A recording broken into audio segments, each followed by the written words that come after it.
y esposo.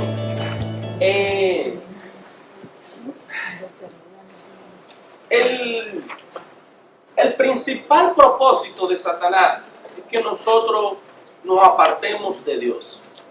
Es que nosotros nos alejemos de Dios. Es el principal propósito de Satanás. El ataque del enemigo sobre la familia está muy enfocado en los papeles de los adultos, en el padre y en la madre y en los demás adultos que pueda haber en la familia.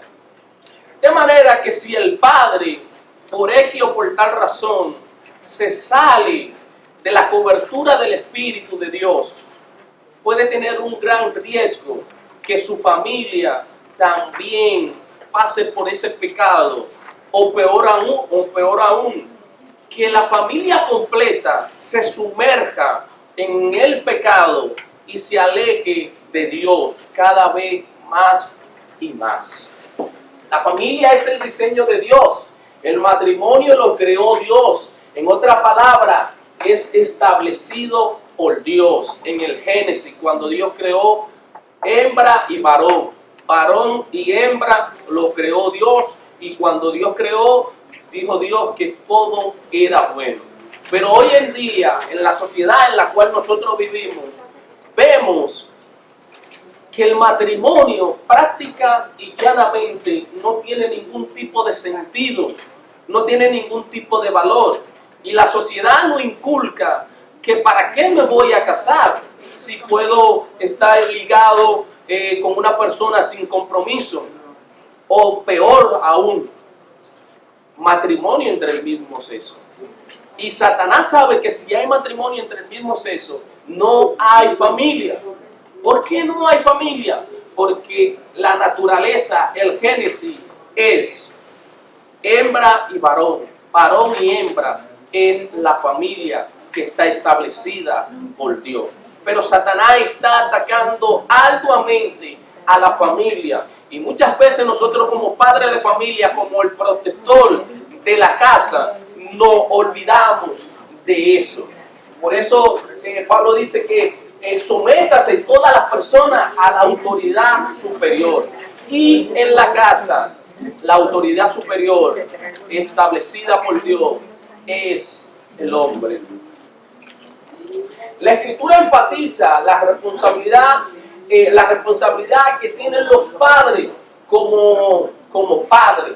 Nos referimos a los varones exclusivamente. Dice acá que visito la maldad de los padres sobre los hijos. ¿Pero qué quiere decir eso? ¿Qué nosotros podemos entender por eso?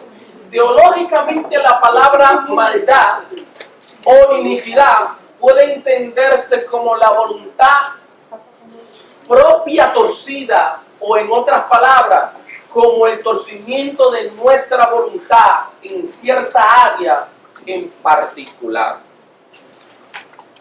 En otra palabra, o la palabra mía, nuestra concupiscencia, nuestro deseo.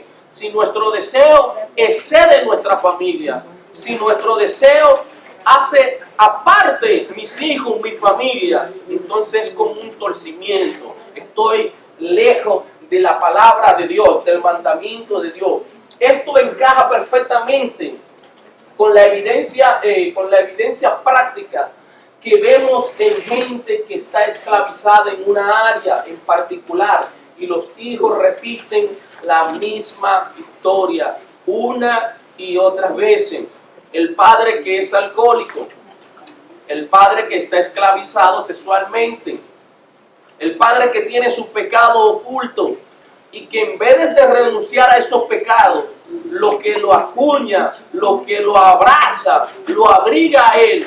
Y vemos que el hijo o la hija o la generación que viene tras de él sigue el mismo pecado. A lo mejor ustedes conocerían a un padre que era alcohólico y sus hijos también son alcohólicos. Un padre que tenía 3, 4, 5 mujeres y sus hijos también siguen la misma trayectoria. Jehová dice lo siguiente, que visito la maldad de los padres sobre los hijos. O sea, ahí podemos entender cuál es el trasfondo histórico o cuál es el trasfondo espiritual que Satanás quiere que nosotros nos envolvamos. Por ejemplo, hay algunas personas que en su juventud o simple y llanamente para llenar un hueco o para estar en la moda o porque lo aprendieron así, aprendieron ese patrón, hacen lo mismo, ¿no? Tengo un conocido que tiene también un hijo de unos 16 o 17 años y yo trabajaba con él o trabajo con él y esa persona tiene muchos tatuajes y yo no tengo ningún tipo de problema con la persona que tiene tatuajes y tiene un hijo que trabaja con él y el hijo lo veo sin tatuaje por ningún lado y duré aproximadamente como unos 6 o 3 o 4 meses sin verlo y cuando veo al hijo entonces lo veo también lleno de tatuajes. O sea, el patrón donde nosotros le transferimos lo que nosotros hemos aprendido, pero más de lo que nosotros hemos aprendido, la puerta que nosotros le abrimos a Satanás a través de nuestras acciones, de nuestra concupiscencia. ¿Cómo influye un padre? La misma área donde un papá está esclavizado, está en esclavitud, será la que Satanás usa para hacer tropezar a sus hijos. No sé, pero como que me está dando mareo cuando veo para acá porque se está como moviendo mucho. Ubiquen la puerta para cualquier cosa salir corriendo, ¿okay? Entonces, para nosotros es importante reconocer la esclavitud de nuestro Padre para aprender a cuidarlo mucho en esa área para nosotros mismos. Si nosotros sabemos cuál es la esclavitud de nuestro Padre, si nosotros sabemos cuáles son la esclavitud de nuestra familia, nosotros nos podemos cuidar.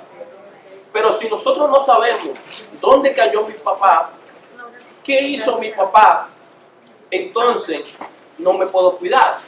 Por ejemplo, hay personas que sus padres partieron cuando ellos no tenían uso de razón, cuando ellos no lo conocieron. Pero esas personas llegan a cierta edad y el mismo patrón que tenía el papá lo tienen ellos. O sea, la persona no conoció a su papá no lo crió, pero ellos tienen el mismo patrón. ¿Por qué? Porque se pasa de generación en generación. En la clase anterior que nosotros tuvimos, estaban hablando de demonios generacionales. Pero también estamos hablando aquí que Dios visita la maldad de los padres y sobre los hijos. O sea que es algo real, es algo que tenemos que prestarle mucha atención. Dice Logan menciona el alcoholismo en su familia.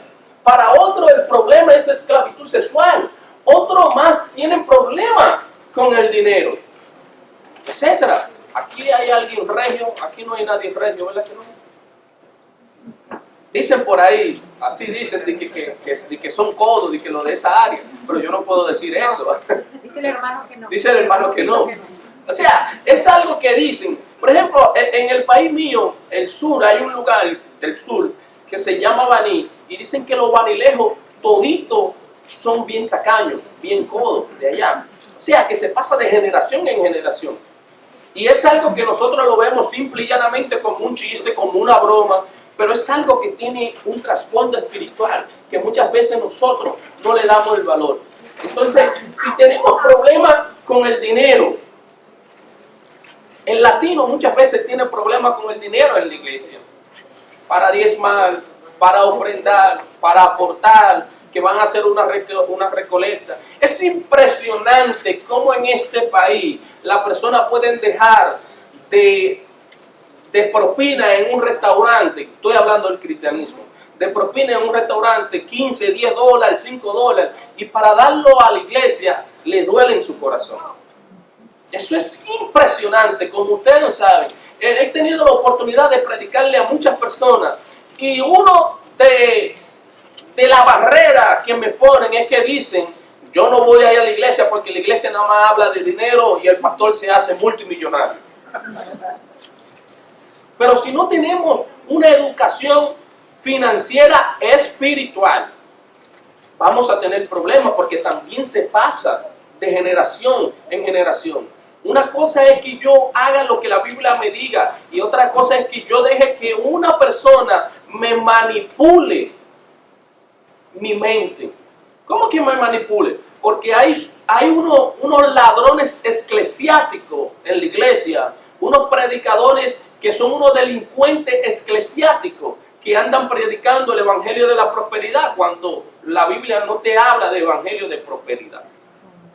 Entonces, cuando yo voy a la iglesia por un bien, yo no voy porque quiero salvar mi vida, yo no voy porque necesito de Cristo, porque entiendo que soy una persona espiritual. Entonces yo lo que quiero hacer es un trueque con Dios. Señor, yo te voy a dar, yo te voy a sembrar para que tú me des. Eso es falso de toda falsedad. Dios no hace intercambio. Si ustedes leen la Biblia desde el Génesis hasta el Apocalipsis, del Apocalipsis hasta el Génesis, Dios es soberano.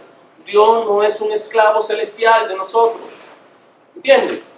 En el Antiguo Testamento se hacía de una forma, en el Nuevo se hace de otra forma. Hoy Dios establece su gracia sobre cada uno de nosotros y no como nosotros queremos. De manera que hay muchas personas que han sido lastimadas porque si tú me das dinero, que esto y lo otro. No. La Biblia dice que tenemos que diezmar y que tenemos que ofrendar. Es muy diferente a que yo me deje manipular o que una persona me manipule para que yo la haga rica. Pero si no hay conocimiento, entonces nos vamos a perder por falta de conocimiento. Aquí el autor Jim Logan, en Recuperando el Terreno Perdido, menciona unos cuantos casos de problemas sexuales, ataques. Vamos a hacer un poquito de énfasis en esto. Ataque con pensamiento suicida. Bill no lo pudo resistir, sino que le dio entrada en su mente. Todos son importantes, pero haciendo un paréntesis en mucha familia tuvo problemas de ataque suicida en su juventud y no buscó ayuda espiritual. Dejó que pase simple y llanamente, no lo pudo compartir con nadie. Y los mismos hijos, cuando son adolescentes o cuando tienen cierta edad, están tratando con esos problemas. Viene el bullying, viene la enemistad en la escuela, vienen tantas cosas en la escuela. Y hay ocasiones que los hijos hasta se suicidan, hasta se matan. Y entonces el padre empieza a preguntar, pero ¿por qué? Yo le daba tantas cosas, yo lo añuñaba, yo lo llevaba a Disney, yo lo llevaba a tantos lugares. Pero muchas veces obviamos, no tiene que ser siempre así, pero muchas veces obviamos que los padres también tuvieron esos mismos problemas, esos mismos pensamientos suicidas en su adolescencia. Y simple y llanamente, en vez de enfrentar el problema, lo que lo echaron aparte, a un lado. Dándole la espalda a los problemas, no se van de ahí. Dándole la espalda a los problemas, siempre permanecerán ahí. Quizás vamos a hacer como los gatos. ¿Saben cómo hacen los gatos? Cuando tienen que hacer su necesidad, entierran, pero se sigue ahí como quiera. Entonces, los problemas hay que enfrentarlos.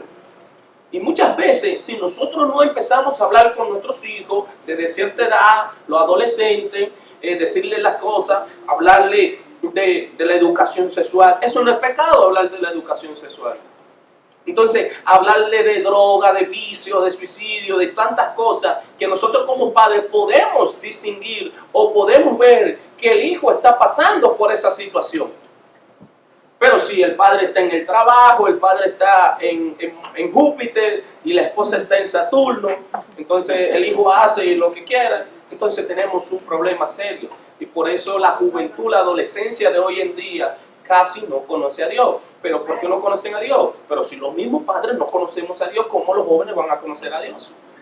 Ese es el problema. Entonces fíjese algo aquí. Padre, familia. Liberado, liberada. Si el padre está esclavizado, no siempre, pero casi siempre la familia está esclavizada. Porque la mujer dice, si tú lo haces, yo lo puedo hacer también. Dios puso al padre para que sea el protector del hogar, para que sea un escudo para su esposa y sus hijos. Lo que un padre permite en su hogar tendrá consecuencia positiva o negativa en su familia. Estaba hablando, yo creo que en esta semana, o el sábado, el domingo, le estaba hablando, y le estaba compartiendo con unos varones de aquí, y yo le estaba diciendo, ¿tú quieres saber si tú en tu casa eres el mero mero? Si tú en tu casa te obedecen o no te obedecen. Me dice, sí, me dice, si tu hijo anda en el celular y tú lo llamas y no te responde a la tercera vez, tú no tienes autoridad. Si tú vas para la habitación del hijo tuyo, de la hija tuya, y tú le dices, fulano, fulanita, Yadiel, Nachali, arregla eso, y dicen, yo lo arreglo ahora, tú no tienes autoridad en tu casa. Y entonces así me di cuenta que yo no tengo autoridad en mi casa, porque yo le hablo a Yadiel y a Nachali y no me obedecen. Dije, yo no tengo autoridad en mi casa. Pero muchas veces nosotros pensamos que eso es como, lo dejamos por arribita, pero sí tiene un gran peso, que nosotros como hombres somos espiritualmente la autoridad en la casa. Ojo, con esto no estoy diciendo, bueno, más para adelante vamos a hablar eso, para que las mujeres no se vayan ofendiendo. Cuando Dios habla de hombre, habla a mujer y habla a hombre, no está hablando solamente de hombre.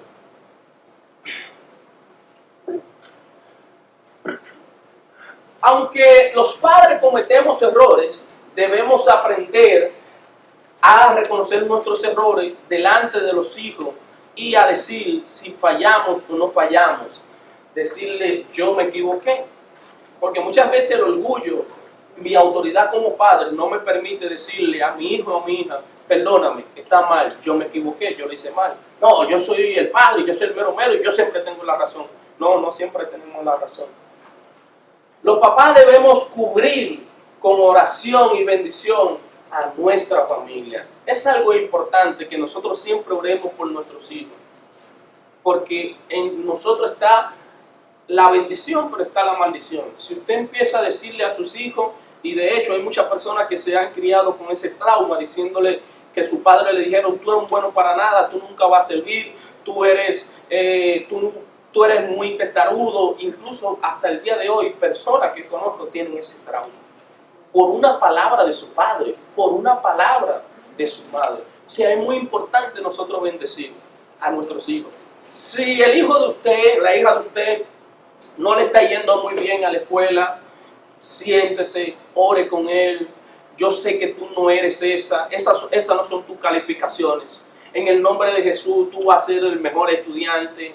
Dele esa palabra, porque esa palabra está en usted, porque Dios la puso en usted.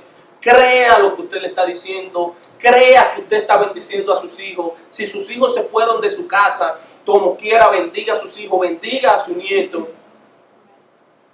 En el mundo espiritual hay dos palabras que están codificadas y que los demonios tiemblan cuando escuchan esas dos palabras, que es Jesús y la sangre de Jesús.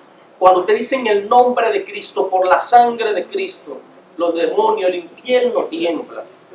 De manera que si usted tiene problemas con sus hijos, siéntese. Si no se puede sentar, ore con sus hijos, declare esa palabra. Yo sé que tú no eres eso, tú vas a ser un misionero, tú vas a ser un pastor, tú vas a ser un cantante, tú vas a ser una persona de bien para bendecir al mundo. Pero cuando usted hace eso, que usted lo está creyendo, que usted lo está confiando en Cristo, créame que así será. Créame que así será. Pero hay un problema, que muchas veces nos da pena orar con nuestros hijos y que ellos no vean que nosotros estemos orando. Nos da muchas veces pena. Yo enseño a mis hijos que tienen que orar. Ellos oran y luego yo oro. Y en ocasiones también me hinco para que ellos se hinquen. ¿Por qué yo me hinco? Porque yo le estoy dando pleitesía a Dios, porque le estoy dando toda la gloria y todo el poder, porque Dios lo merece. Si la función de un padre es tan importante para la protección de la familia, ¿a quién cree usted que Satanás va a atacar? Dice Lucas, cuando el hombre fuerte, armado, guarda su palacio, en paz están lo que poseen. Pero cuando viene otro más fuerte y él le vence, le quita sus almas y su alma en que confiaba y reparte el botín. Eso dice Lucas, ¿verdad? Pero decimos nosotros, el autor también lo dice, el hombre fuerte de nuestra familia, de nuestra casa, somos nosotros. ¿Y quién es el enemigo? Si viene otro más fuerte, Satanás. Muchas veces nosotros pensamos que Satanás es una persona que tiene dos cuernos y tiene una cola. Porque así se nos pintó, porque así nosotros pensamos que es Satanás. Pero Satanás es más fuerte que nosotros. ¿Cómo que Satanás es más fuerte que nosotros? Si nosotros no estamos bajo la protección bajo la protección de Dios, Satanás es más fuerte que nosotros. Pero si nosotros estamos bajo la protección de Satanás, Satanás nos tiene a nosotros esclavizados en pecado. Pero cuando nos ponemos bajo la cobertura, bajo las alas del Espíritu Santo, ya Satanás no puede con nosotros, porque Satanás ve a Cristo. Y para Satanás tocarnos a nosotros, tiene que pedir permiso. Pero imagínense que usted y yo no estamos bajo la cobertura del Espíritu Santo, bajo la cobertura de Dios. ¿Satanás le va a pedir permiso a alguien para hacerle daño a usted? No, nosotros estamos en su sala. Nosotros estamos bajo la cobertura de Él. Pero cuando nosotros estamos bajo la cobertura del Espíritu Santo, nosotros somos más que victoriosos en Cristo Jesús. Amén. Por lo tanto, somos más poderosos que Él, porque Cristo nos guarda con su sangre. Para poder saquear a una familia, el enemigo tiene que vencer primero al hombre fuerte, que el hombre fuerte es el padre. Por ejemplo, sus bienes materiales, sus hijos, sus posesiones, etc. Para memorizar, ninguno puede entrar en la casa de un hombre fuerte antes que atarlo. Antes tiene que atarlo y tiene que hacer una estrategia. O sea, Satanás tiene una estrategia. Si a usted lo que le gusta, si a usted su debilidad son las mujeres, Satanás va a poner la debilidad de la mujer. Pero si Satanás sabe que su debilidad son los hombres, que si su debilidad es robar, Satanás tiene una estrategia para que usted caiga. Si Satanás sabe que su debilidad es comer, Satanás tiene una estrategia. O sea, él tiene una estrategia para cada persona porque él lo conoce. El punto central que estamos hablando es autoridad. Recordemos que en otras clases, que en otras ocasiones hemos hablado de autoridad, hemos hablado de legalismo espiritual. En el mundo espiritual es muy importante la autoridad que nosotros tenemos. Satanás no puede hacer nada si no nos conquista a nosotros. Un ejemplo de eso es que Satanás no puede maldecir a sus hijos. Satanás no puede maldecir su trabajo. Incluso Satanás no lo puede maldecir a usted. Satanás necesita a otra persona que esté sentada en un lugar espiritual para maldecir a sus hijos y para maldecirlo a usted. Por eso decimos que en la boca está la bendición, pero está la maldición. Una fuente no puede echar agua dulce y agua salada. De manera que usted está sentado en un lugar espiritual. Ahora, hay que ver en qué lugar espiritual usted está sentado. Cuando Satanás quería destruir al pueblo de Israel, usó un profeta para que lo vaya a maldecir. Pero, brother, tú eres Satanás, tú eres un ente espiritual, ¿por qué tú no lo puedes maldecir? Porque tú no puedes ir tú mismo, tienes que valerte de otra persona. Porque Satanás necesita que nosotros seamos títeres de él. O sea, Satanás lo usa a usted. Satanás me usa a mí para maldecir a otra persona y muchas veces para maldecir a mis hijos. ¿Pero por qué? Porque en mí está el poder. Porque yo tengo el poder cuando estoy sentado en los lugares celestiales o cuando estoy sentado en los lugares que no son celestiales, que son espirituales, de Satanás. Los beneficios de un padre consagrado en el hogar son enormes. Sin embargo, no quiere decir que los hijos pueden salirse de la senda. Vemos el caso del hijo pródigo, que salió de la senda del padre, se fue. O sea, yo protejo a mi casa, pero hay cierta edad de los hijos que los hijos se van a salir de la senda porque están cansados de escuchar al papá, a la mamá, etc. Pero mientras yo pueda dirigir el barco, mis hijos tienen que ser marineros míos bajo mi cobertura. Pero va a llegar un tiempo donde ellos van a ser adolescentes, donde van a ser adultos y se van a salir. Quiera Dios que no se salgan, pero se pueden salir de la cobertura. Pero como quiera yo puedo seguir orando por mis hijos. ¿Cómo resiste un padre? Un vivo ejemplo de cómo resiste un padre lo vemos en el libro de Job. Uno de los libros preferidos míos del personaje Job preferido. Job se levantaba de mañana y ofrecía un sacrificio por cada uno de sus hijos, por si algún hijo hubiera pecado contra Dios. O sea, él no le importaba si pecaban o no le pecaban. Él ofrecía un sacrificio. Él se levantaba y ofrendaba a Dios y mataba un cabrito en aquel entonces, mataba una palomita, etc. por si alguno de mis hijos pecaba. Entonces, cuando estaban hablando de Jesús, y estaban hablando de la sangre de Jesús, cuando usted se levanta de mañana, antes de ir al trabajo, usted dice, Señor, protege a Diana, Señor, protege a María, protege a Josefa, protege a Carlos, protege a Pedro, en el nombre de Jesús. No importa por donde sus hijos vayan, ellos van a estar cubiertos por la sangre de Cristo. Porque usted lo está reclamando para Dios, aunque ellos no conozcan a Dios. Amén. Y en el mundo espiritual eso vale mucho. Porque hay ocasiones que nosotros como ser humano, para nosotros es más fácil escuchar a la persona que nosotros tenemos al lado que escuchar la promesa que Dios nos ha dado. Bueno, yo leo la palabra, yo oro, pero cuando viene un hermano que me dice una palabra, yo me siento más seguro, más conforme. Porque esa es la naturaleza de nosotros. Esa es la naturaleza, confiar más en lo que nosotros vemos que lo que nosotros vemos.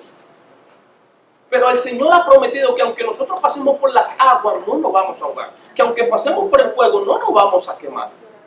Y fe es caminar confiado que Dios lo va a hacer así. Que Dios lo va a hacer así. Fe es dar un paso creyendo que Dios me va a sostener aunque haya un hoyo ahí. Eso es fe, creer en Dios. Y un vivo ejemplo de fe es Job. Pero también otro vivo ejemplo de fe son los tres jóvenes, Sadrach, Mesach y Abednego, que aunque estaban frente de la muerte, ellos no iban a servir, su fe era segura. Pero hay algo que muchas veces nosotros obviamos, que nosotros pensamos que el camino de Dios, el evangelio de Dios, la senda de Dios, es una delicia, es un deleite. Y los caminos de Dios son difíciles. Jesús dice que el que quiere venir en pos de mí, que se niegue cada día, que tome su cruz y que siga. O sea, la cruz significa, muchas veces te van a despreciar, no van a aceptar como tú eres. Todo lo que tú digas puede ser usado en tu contra, porque tú quieres hacer las cosas bien. Y nosotros no nos podemos sujetar o moldear a este mundo en el cual nosotros vivimos. Porque nosotros simple y llanamente somos visitantes en este mundo. Nosotros no somos ciudadanos de aquí. Nosotros somos ciudadanos del cielo. Pero muchas veces se nos olvida. Se nos olvida. Ahora, no te estoy diciendo que te quedes estancado, que no trabajes, que no estudies, que no sigas hacia adelante. No. Todo lo podemos hacer, pero teniendo el norte y el presente, que nuestro futuro está en los cielos con Cristo Jesús. No en esta tierra. Porque muchas veces nosotros pensamos que vamos a estar aquí, en esta tierra para siempre, y no es así. Entonces uno de los ejemplos más grandes que nosotros podemos encontrar es Job. Este hombre se levantaba de mañana, ofrecía sacrificio, y sin embargo, con todo esto que hacía este hombre, que era justo, dice Satanás, oh, pues claro, ellos te sirven porque tú lo tienes en los Estados Unidos. Ellos te sirven porque no están en República Dominicana, México, Guatemala. No, ellos te sirven porque están en los Estados Unidos. Y porque aquí la comida se desecha, porque aquí hay trabajo. Por eso ellos te sirven. Es lo mismo que Satanás le está diciendo a Dios de Job. Satanás lo que le está diciendo a Dios de Job es, Job te sirve porque tú lo has prosperado. Porque él tiene todo seguro. Porque muchas veces cuando nosotros tenemos nuestro trabajo, tenemos todo seguro, nosotros decimos, oh, yo le sirvo a Dios. Pero nosotros le servimos a Dios porque tenemos estabilidad.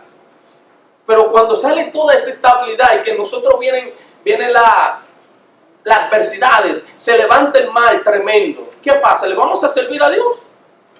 Entonces, si nuestra fe no funciona en medio de las adversidades, si nuestra fe no funciona en medio de la tragedia, si nuestra fe no funciona en medio de la soledad, entonces debemos revisar cuál es nuestra fe. ¿En quién nosotros hemos creído? Satanás no puede tocar a Job, ni a su familia, ni a sus posesiones, sin el consentimiento de Dios. ¿Ven lo que estamos diciendo? Satanás no puede hacer nada si Dios no le da el permiso. Y recordemos que hemos hablado aquí en otras ocasiones de dos gracias, la gracia común y la gracia salvadora. La gracia común es la cual todos tenemos, pero la gracia salvadora es cuando nosotros aceptamos a Cristo Jesús. Dios no quitó la protección sobre Job, solo permitió que Satanás lanzara sus ataques destructivos sobre Job y su familia. El límite para el enemigo lo marcó Dios mismo. Y esto sí me encanta a mí. Job dice en una ocasión que él le puso como una barrera al mal y le dijo, hasta aquí solamente puede llegar. Entonces eso mismo es lo que hizo Dios con Satanás en el caso de Job. Pero no se vaya muy lejos. Eso mismo hace Dios en la vida de usted y en la vida mía. Cuando Satanás viene a atacarnos, el límite lo pone Dios. O sea, que no crea que si usted está pasando una situación, es que Satanás vino y quiere matarlo. Él quiere matarlo, pero él quiere desbaratarlo. También él quiere desbaratarlo, pero el límite lo pone Dios. O sea, Dios le dice a Satanás, está bien, haz todo eso, pero hasta aquí nada más, no toque su vida. O sea, que Satanás sin el permiso de Dios, sin el consentimiento de Dios, no puede hacer nada. Por eso cuando usted se encuentre en esa situación fea, en esa situación apremiante, levante su mano, que un adorador adora en medio de la situación, en medio del problema, de la angustia, en medio de la tempestad. Un adorador levanta su mano y le da gloria a Dios, porque sabe que él sabe que la victoria va a venir segura, porque todo lo que está pasando es porque Dios lo ha permitido, no porque Satanás quiere, es porque Dios lo ha permitido. Cuando estamos en sujeción a la autoridad de Dios, Satanás tiene que pedir permiso para poder atacarlo. Pero si vivimos en rebelión a la autoridad de Dios, Satanás no necesita ningún permiso. ¿Qué piensan ustedes? Díganme ustedes. Por ejemplo, cuando alguien me visita, si yo no le abro la puerta, él no puede entrar. Y si entra, puedo llamar a la policía. Entonces vamos a ver dos casos. Ejemplo, Pedro. Le dice Cristo a Pedro, Pedro, Satanás me ha pedido tu alma, me ha pedido que le dé permiso, me ha pedido que le dé entrada para zarandear tu vida. Zarandear prácticamente era agarrar el trigo y tirarlo para arriba, y viene el viento y se lleva la paja y vuelve otra vez. Imagínense que usted con un cubierto de 3 pullas empieza a tirarle para arriba, así, imagínense. Y yo me estaba mareando viendo la pantalla ahorita, imagínense que para arriba y para abajo. Entonces el otro caso, Judas. ¿Cuál es la diferencia? Satanás le pide permiso en el caso de Pedro y de Judas. Y dice, y se metió el enemigo, se entró Satanás a Judas. Y Cristo le dice, lo que tú tienes que hacer, hazlo rápido ya. ¿Ve cuál es la diferencia cuando estamos bajo la protección del Espíritu Santo de Dios? Existe una enorme diferencia entre las tentaciones que Dios permite que atraviesen el cerco de protección de Dios y las que existen debido a que el padre de familia se ha abierto a sí mismo, a su familia y a la influencia del enemigo al entregarse al pecado. Lo que nos está dejando dicho aquí es que van a haber mucha influencia, pero cuando yo soy padre, cuando yo soy protector, yo le abro la puerta al enemigo, ahí hay una diferencia, ya yo le estoy abriendo la puerta, ya yo estoy en el lodo, ya yo estoy involucrado, pero si yo no le abro la puerta, él va a querer tocar, él va a querer forzar, pero si yo permanezco en Dios, si yo permanezco en Cristo Jesús, va a ser muy difícil. Lo mejor que un padre puede hacer por sus hijos es amar a su madre. Enseñarle el amor a su madre y enseñarle también eso a los hijos, para que ellos lo aprendan mutuamente.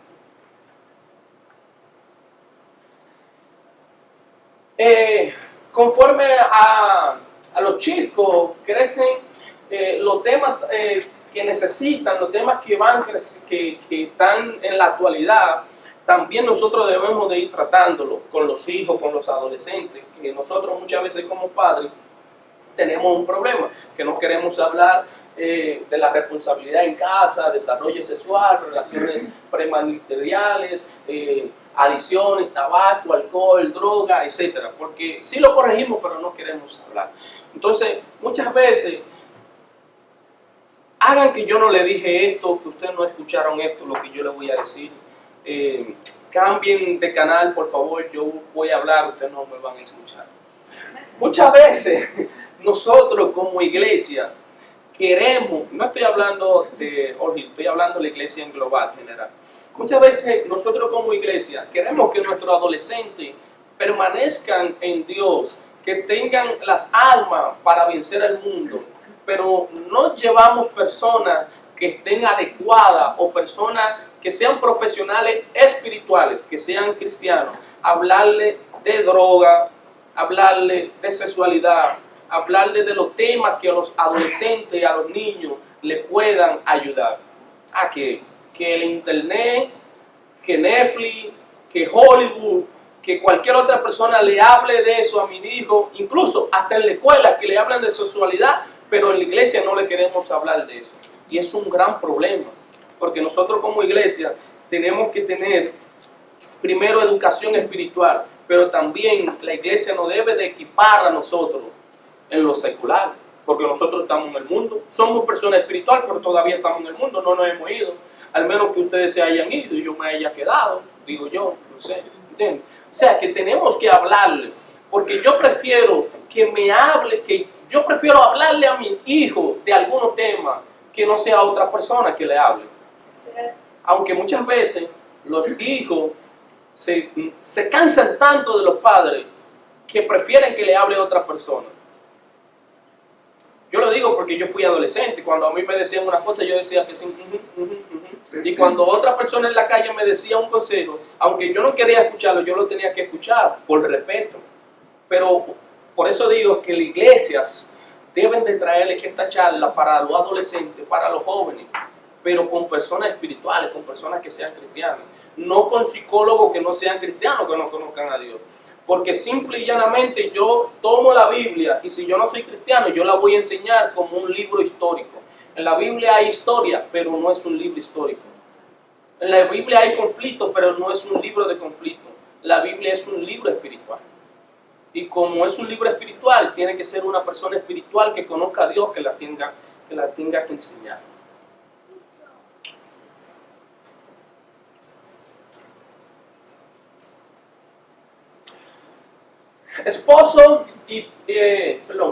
esposo y padre debe aprender a conocer la libertad a su esposa conforme al modelo de Cristo para su iglesia.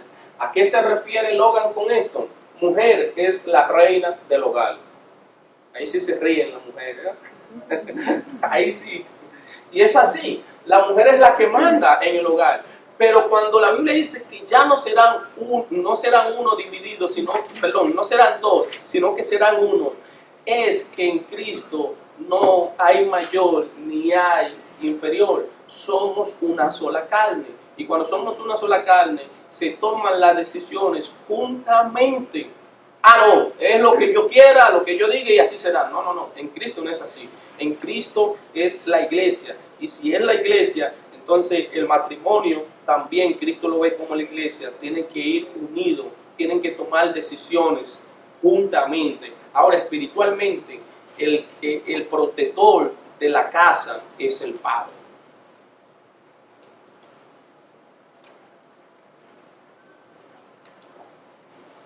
Satanás y el hogar. El primer ataque que lanzó Satanás fue contra el hogar. Invadió el Edén. En el huerto del Edén, Satanás, dicen por ahí, aquí no hay nadie asiático, dicen por ahí de que si Adán y Eva hubiesen sido chinos, la serpiente no lo hubiese hecho pecar. Pero ¿cómo así? Pues se habían comido la serpiente, no lo hubiese hecho pecar. Pero el problema de Adán y el problema de Eva estuvo en que ellos hablaron con Satanás. Con Satanás no se habla, con Satanás no se dialoga. Si un cristiano se casa fuera de la voluntad de Dios, el enemigo puede entrar en ese hogar cuando le apetezca.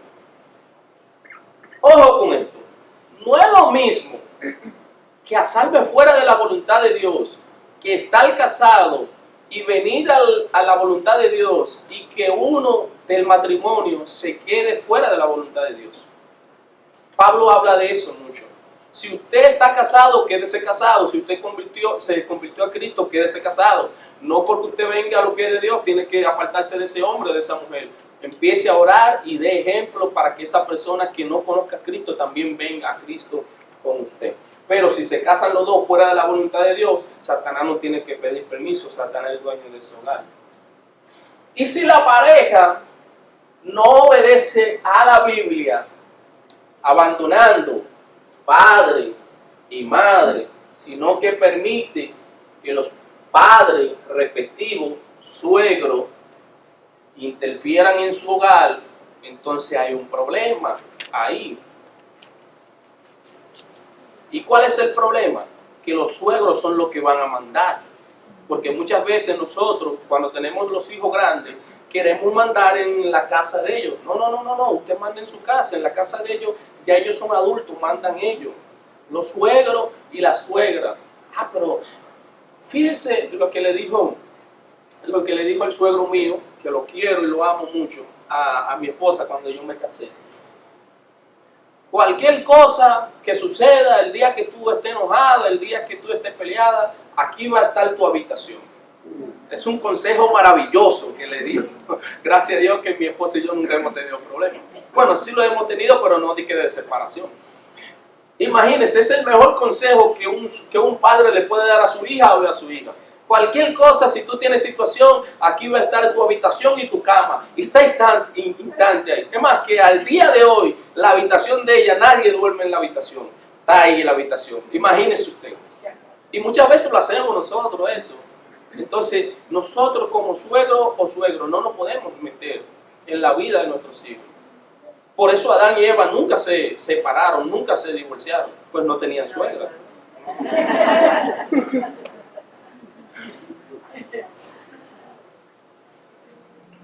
Satanás enseña una doctrina que prohíbe el matrimonio. Todos la conocemos, pero dice Mateo 19, no todo el mundo tiene que casarse, no todo el mundo tiene el don de ¿cómo se dice? De abstinencia. Pero ¿cuál es el propósito de Dios? La soltería es una opción cristiana, pero para la mayoría de las personas el matrimonio es la voluntad de Dios. Pablo dice que hay unos que se han hecho eunucos por la voluntad de Dios, unos que tienen el don. Pero la voluntad de Dios es el matrimonio. Ojo con eso, que muchas veces lo malinterpretamos. La autoridad no implica dictadura para aquellos hombres que han estado muy contentos hoy y que dicen que son la autoridad de la casa, porque yo he estado hablando y dice, gracias hermano Natanael, porque mi esposa no me ha querido respetar por esta clase, porque él dice que yo soy la autoridad de la casa. Gracias Dios. Ojo con esto, que no es lo mismo, la autoridad no implica dictadura.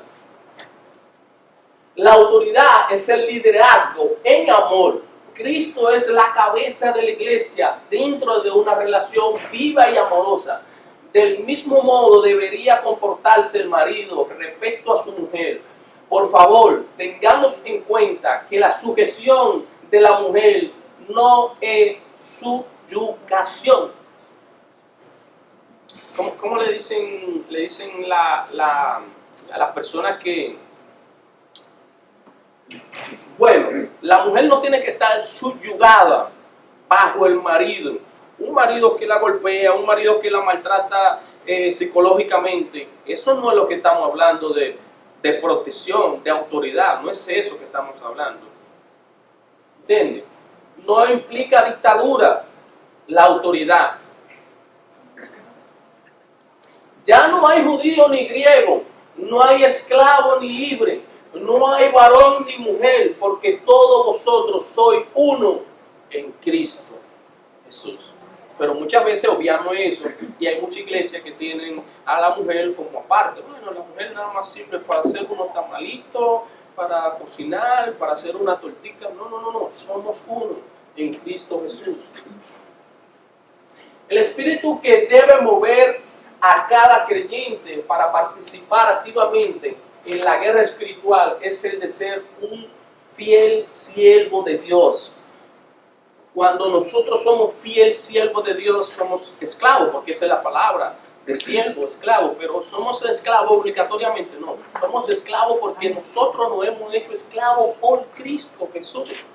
No porque me están obligando, porque me están poniendo una pistola aquí, no, es porque yo quiero. Por eso es que soy esclavo. Por ejemplo, aquí podemos ver las huestes espirituales. Aquí podemos ver cómo el enemigo actúa y cuál es la autoridad del enemigo. Por ejemplo, principado se traduce del griego archon, significa la autoridad más preeminente sobre una región. Lo podemos ver en 2 Corintios. Porque no tenemos lucha contra sangre y carne, sino contra principados, contra potestades, contra los gobernadores de la tiniebla de este siglo, contra huestes espirituales de maldad en las regiones celestiales. Eso habla Efesios 6.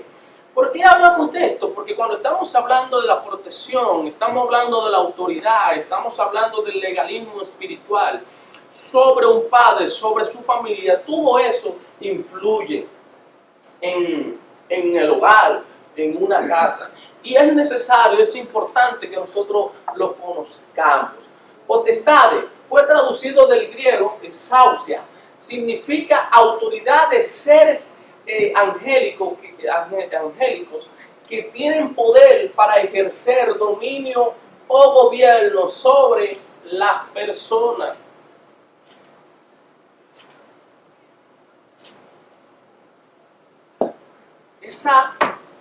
Esas potestades pueden influir en la vida de las personas sin que se den cuenta. Y como no los conocen, lo obvian. Pero esas potestades influyen en la vida del padre también. Porque Satanás quiere y puede entrar en la vida del hogar de un padre si el padre le da la entrada. Gobernadores se traduce del griego cosmaucrato. Significa un gobernador de este mundo o un señor del mundo. El sentido de esta palabra es que las potencias universales de las tinieblas no son potentados terrenales, sino espirituales.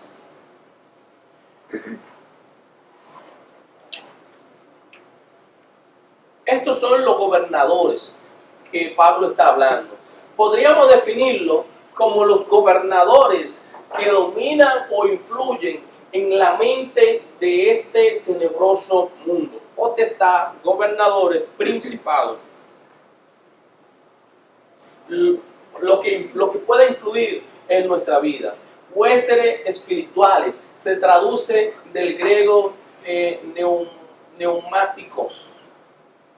Poneria significa multitudes de fuerzas espirituales en los lugares celestiales que operan como la tropa de soldados de un ejército.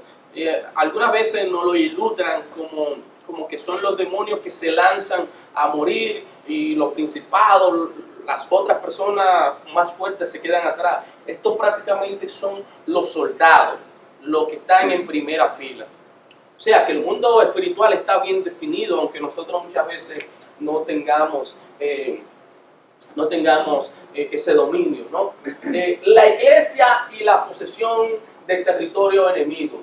Antes de la conquista de la fortaleza de Jericó, Josué tuvo un encuentro con un varón que tenía una espada desenvainada en su mano, que le dijo: como príncipe del ejército de Jehová he venido ahora. O sea, el que está con nosotros es el príncipe Jesús, el príncipe de los principados. Dice que en él están sujetos todas las cosas, porque todo fue creado por él y para él. Aquí Josué comprendió que un príncipe más poderoso que el príncipe de Canaán estaba allí para comandar la conquista de la tierra prometida. O sea, que aunque nosotros podamos recibir ataque del enemigo, el príncipe que está con nosotros es más fuerte que el que está con ellos. Hay tres pasos importantes que cada guerrero espiritual debe seguir para alcanzar la victoria. Primero, el primer paso es resistir. Dice la Biblia en Santiago 4:7, resistir al diablo y huirá de vosotros. Debemos oponernos para ser ineficaces su fortaleza, asalto y resistir todos sus ataques y antimaña. Pero si no resistimos, si seguimos al enemigo y le damos entrada, entonces él puede controlar nuestra vida. Básicamente, ponernos firme en la brecha, en la fe de Cristo, fortalecido para liberar a los cautivos de todo tipo de opresión. La segunda acción es liberar a los cautivos de la esclavitud del pecado. Accionar con la autoridad de que todo lo que atemos en la tierra será atado en el cielo, y todo lo que desatamos en la tierra será desatado en el cielo por nuestro Señor y Cristo, de acuerdo a Mateo 18:18. La palabra que usted tiene, aquella unción que usted tiene, que usted no la ha despertado, que usted no sabe que está en usted, úsela, porque Cristo se la ha dado a usted y a mí. Y por último, el tercer paso es echar fuera al enemigo y mantener ocupada el área liberada con la llenura del Espíritu de Dios. Es la liberación del terreno ocupado, especialmente el área de la vida de los que han permitido ceder al control del enemigo. Si Cristo nos liberó del pecado, de tantas cosas malas, nosotros no podemos volver para allá. Tenemos que ocuparnos para que ese lugar que Cristo nos liberó a nosotros, por ejemplo, si Cristo lo liberó a usted de la pornografía, de la sexualidad mala, de todo eso, tratemos de apartar eso, de huir de ahí, para que nuestra casa esté siempre bajo la cobertura del Espíritu Santo y Satanás no puede entrar. Termino con esta frase: una mente vacía, sin ocupación, es un taller de Satanás. Una mente vacía, sin ocupación, es un taller de Satanás. Dios le bendiga y Dios le guarde. Amén.